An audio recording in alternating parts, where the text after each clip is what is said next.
Mas pabago-bago na ang mga lasa ng merienda, kamakailan, may kilalang corn chips, naglabas ng lasa ng itlog pitan, matapang ang lasa ng itlog pitan, kasama ang itim na kemasan, hindi lang sa internet, nagdulot ng mainit na diskusyon. Pati sa totoong buhay, marami rin, mahirap makabili kahit isang pakete. Pagbukas pa lang amoy na agad ang itlog na itlog pitan, dagdag pa ang itim na pakete, ang corn chips na may lasa ng itlog pitan na ito. Paglabas pa lang naging usap-usapan na, kapag kinagat ng malaki ano kaya ang lasa. Medyo kakaiba ang reaksyon ng mga gwapong ito.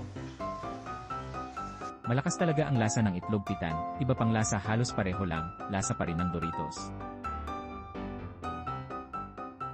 Talagang parang may itlog pitan, kapag kinain parang mas kaysa sa keso, mas malutong pa. Lahat ay umamin na may lasa talaga, pero bibili ba ulit sa susunod? Hindi, baka piliin ko pa rin ang karaniwan kong lasa. Nakakagulat din, gusto subukan. Dahil naglabas ang kumpanya ng kakaibang lasa, nagpakitang gilas din ang mga netizen na dagdagan ang mundo ng dark cooking. Ginawa ng netizen na parang tiramisu na tokwa, hindi maiwasang sabihin sa kanya, dalhin mo ang basurang luto mo at umalis ka sa mundo. Hindi rin nagpahuli ang brand ng chips, naglabas ng chips na lasa ng beer, amoy pa lang parang nakakalasing. Para talagang beer, may pakiramdam pa ng bula, ang galing sobrang hawig. Kapag ayaw uminom ng beer, ito na lang ang kainin.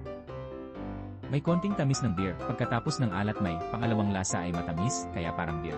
Salamat sa gwapong ito, parang professional na food review, may isa pang malaking brand, nakipag-collab sa sikat na palakain na influencer.